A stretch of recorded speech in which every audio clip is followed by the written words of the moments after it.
There's so many things that I love about College Hill.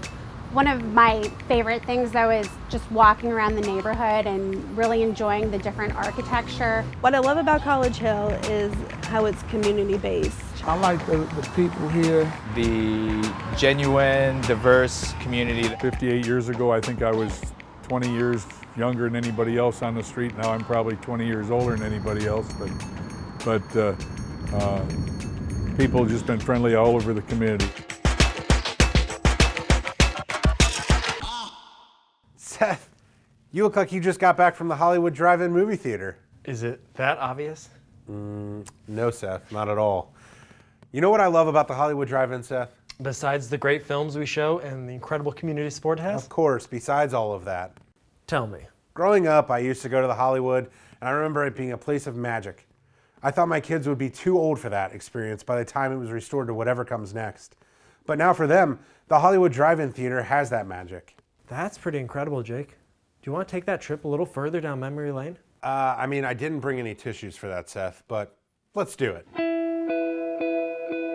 Julie, do you remember the Hollywood Theater? Oh, do I remember the Hollywood Theater? You used to go here. I used to walk up here with my best friend Dale, who lived on Edwood, and I was trying to remember, I think movies like Rocky and the Poseidon Adventure were big back then. Tickets were about somewhere between $1.50 and $2. Wow. Popcorn was 75 cents. I went on my very first date ever to the Hollywood Theater when I was 13. Benny's mom drove us there and picked us up after the show.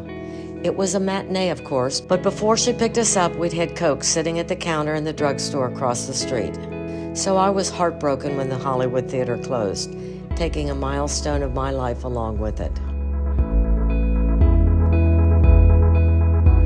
Julie, welcome back to the Hollywood Theater. Oh, wow. I think it looks the same as it did in 1978. Really? I think the seats are the same orange. I'm pretty sure they've not been reupholstered. This is 500 seats. It used to be the fresh smell of popcorn. Doesn't smell like that anymore, but wow. The history of Hollywood theater that I'm most familiar with, I've been in College Hill for 15 years now, are the 24 years that House of Joy anchored the avenue during times of real trouble and challenge during the transitional times of the neighborhood.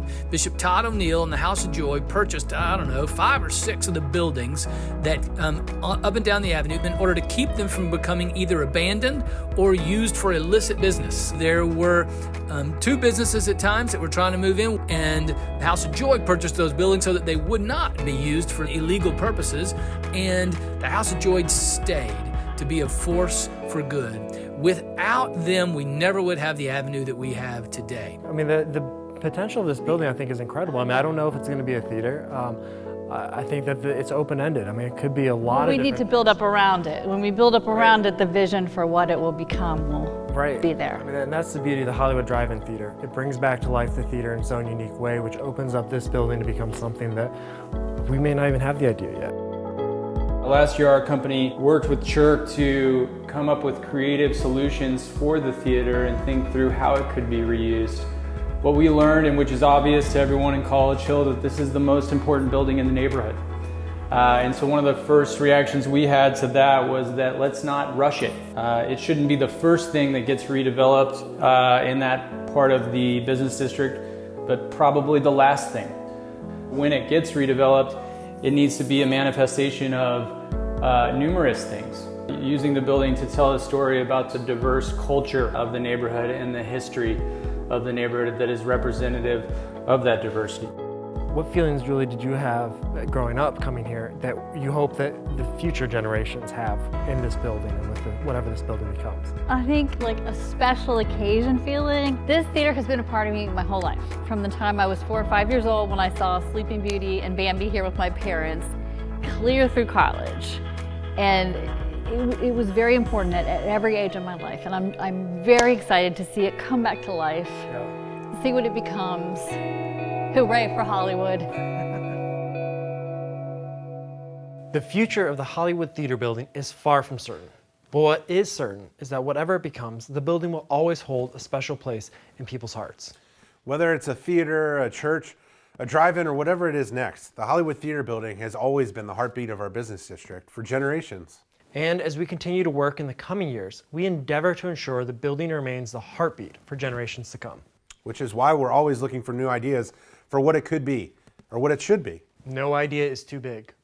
Please drop us a line if something inspires you. We'd love to hear it. And tell us your favorite memories from the building in the comments below. On behalf of everyone here at the College Hill CURC, thank you for watching and have a great night.